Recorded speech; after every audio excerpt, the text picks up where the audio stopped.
Yeehaw! Howdy there, partner. Welcome to New Vegas. That's about as far as my cowboy impression is gonna get us for this video. Anyway, war never changes, but Fallout, that is a very different story. And today we're looking at exactly how the series has changed, and not always for the better. Fair warning though, there might be some spoilers for Fallout 1 through New Vegas in here. Do you remember your first time stepping out of a vault? That blinding flash of sunlight, the desolate landscape stretching before you, and that excitement as you took your first steps into the wasteland. I sure do.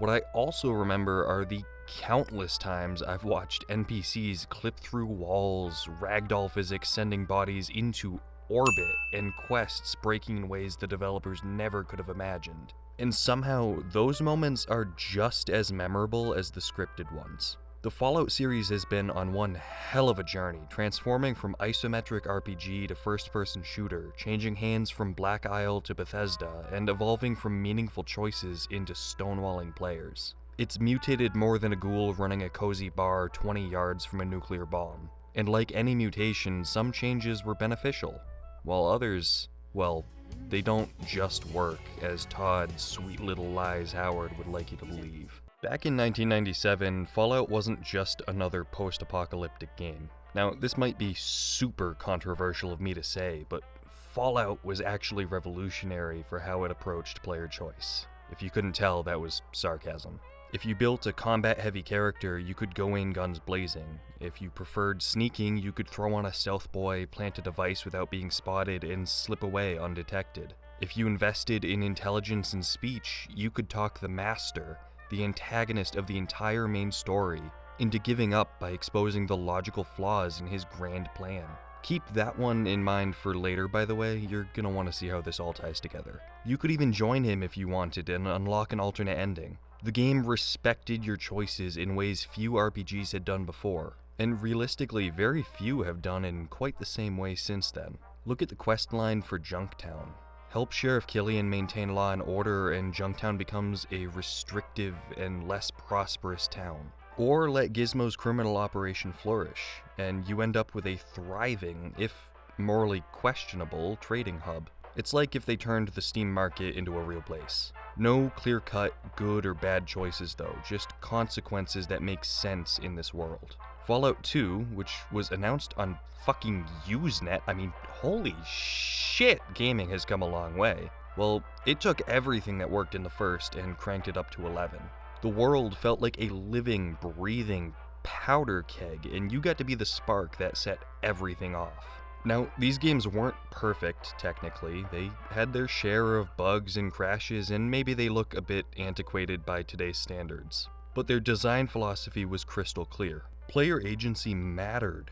Choices had consequences, and the world responded accordingly. When Bethesda acquired Fallout, they weren't just buying a brand, they were adopting a now beloved franchise with deeply entrenched design principles. The challenge they faced wasn't just technical, how do we make this isometric game work in first person, but also philosophical. How do we preserve what made Fallout special while making it accessible to a much wider audience? Luckily, Bethesda found a way to make the series more accessible without changing anything that made the original entries so successful, is what I would say if I were a big fat liar. They actually compromised on a lot of the depth of the RPG systems. Fallout 3 simplified things quite a bit. The special system shifted towards combat effectiveness over things like unlocking unique dialogue options or playstyles. Those things still existed, don't get me wrong, but it's hard to deny that a change had taken place. Intelligence no longer dramatically affects your dialogue choices either. I'm pretty sure there's only one low int speech check in the entire game. Compare that to Fallout 1, where you can grunt at characters, call the final boss ugly, or even mistake a super mutant for your mom. On top of that, the morality system was reduced to a simplistic karma meter that labeled you as good or evil regardless of the context. The Megaton choice is probably the best example of this. You blew the town up? Great, now you're evil. You saved it? Well, we've got a Medal of Honor and a firm slap on the ass waiting for you. And it's pretty clear that this was sort of Bethesda's attempt at their version of Junktown, but the nuance of earlier Fallout decisions was largely absent. Keep in mind, helping the sheriff in Junktown resulted in a less prosperous settlement overall, and helping the criminals grew the town into a successful trading hub. But now in Fallout 3, the wasteland is painted in much broader strokes. But here's where things get interesting. Some of Fallout 3's most memorable moments came when things went spectacularly wrong. The game was a technical disaster in many ways, but to its credit, those disasters created stories players still tell today. Remember Liberty Prime? This massive robot was supposed to be an awe-inspiring symbol of American military might. Instead, thanks to the game's physics engine having a certified meltdown, Prime would often send enemies flying into the stratosphere, or make cars pinwheel through the air like my cat's playing with cardboard. Was it what the developers intended? I doubt it. Did it create stories we're still talking about today? Absolutely. Even when things were working as intended, you can look to some of the behind-the-scenes technical documentation and find equally hilarious things. Like how the metro train only functioned because the model was actually glued onto a human body, and that's what was running along the track. Honestly, it's a wonder how this game made it into a shippable state when you actually get a peek at how much duct tape and wishful thinking was holding the whole thing together. The Bethesda era brought a new phenomenon to Fallout: emergent gameplay through technical failure. Players began sharing their "you won't believe what happened in my game" stories, not just with each other at the lunch table or on the playground, but online during the renaissance of social media sites. These moments, unscripted, unexpected, and usually funny as hell, became as much a part of the Fallout experience as the quests themselves. And when Bethesda fumbled aspects of Fallout 3's design, the community stepped in. Modders became the unsung heroes of the wasteland, patching holes in both the technical foundation and the design philosophy. There were mods that transformed the simplified systems into something with far more depth than the base game ever had. Ones that rebalanced combat, added survival mechanics, and made the wasteland feel dangerous. Or there's more cosmetic mods that remove the green filter and fix the potato-faced NPCs. I'm not sure why you'd install those though. I mean, me personally, I love when my games look like shit. Most importantly, there were projects that attempted to restore the dialogue complexity and character depth that had been lost in the transition between development studios. The community wasn't just fixing bugs, they were attempting to bridge the gap between Bethesda's vision and Black Isle's legacy. This pattern of community intervention would become a defining feature of all Bethesda games moving forward, not just the Fallout series. But I don't want to get too off track here. If you're interested in seeing me cover any other Bethesda titles like Starfield or Elder Scrolls, let me know in the comments. But it's not just fans that are helping paint a finished picture on Bethesda's canvas, it's other development studios too. When Obsidian got their hands on the franchise for New Vegas, they had a unique opportunity. They could see exactly what worked and what didn't in Fallout 3.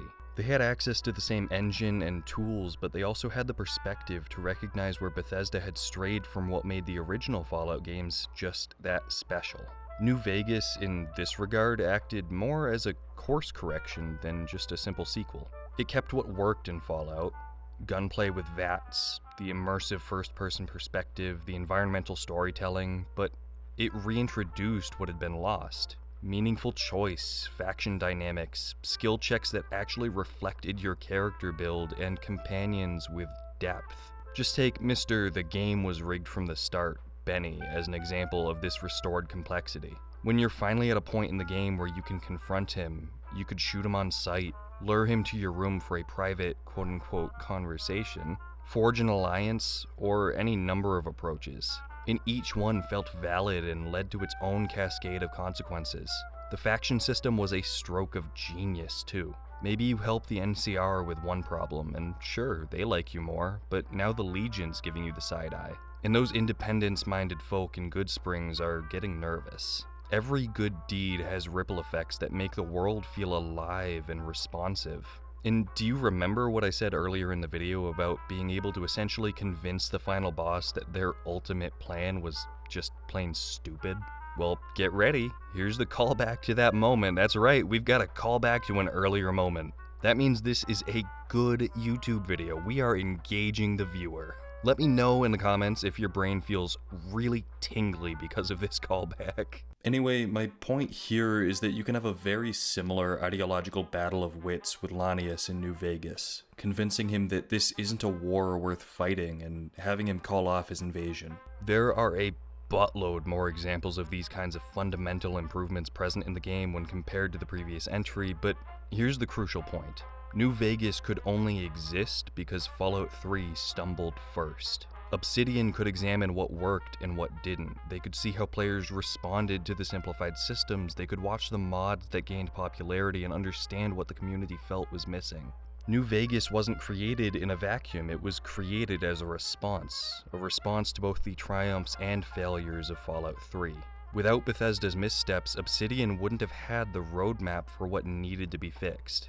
Fallout has always been at its best when it's at its worst. And when I say that, I mean the series has never been perfect. Even with how much I love the first two games, I can openly admit that. But there is so much reverence for this series that it always finds a way to come back from low points with some incredibly high ones too. When the series could have fallen to the wayside and gotten lost in a sea of abandoned IPs, Bethesda swooped in and purchased the license. When Fallout 3 released in a state that I will sugarcoat as technically and/or philosophically questionable, fans were there to create mods that addressed shortcomings. And when the time came for a sequel that may have repeated what I consider to be mistakes in Fallout 3, Obsidian was there to give us New Vegas. And that's totally where the series ends. There was never any other Fallout games after that, right guys?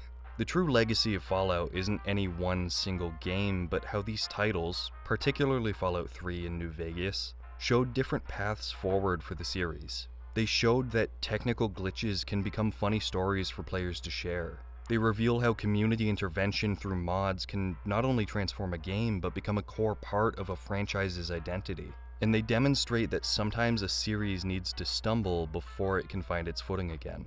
War never changes, but Fallout did. And that transformation, bumpy and imperfect as it was, gave us some of gaming's most memorable experiences, precisely because they weren't always working as intended. Over the course of this video, I've referred to Fallout as a post-apocalyptic game, but that's not actually what's on the box. Look closer. Come on, a little closer. There you go. Post-nuclear. And as silly as it might sound, I think that distinction is really important to make. Fallout has always been about the post-nuclear experience, not a post-apocalyptic one. The world didn't end, it just changed. And if humanity can still look up at the sky, now free of any mushroom clouds, maybe Fallout has a chance at surviving a while longer too. Thank you for watching.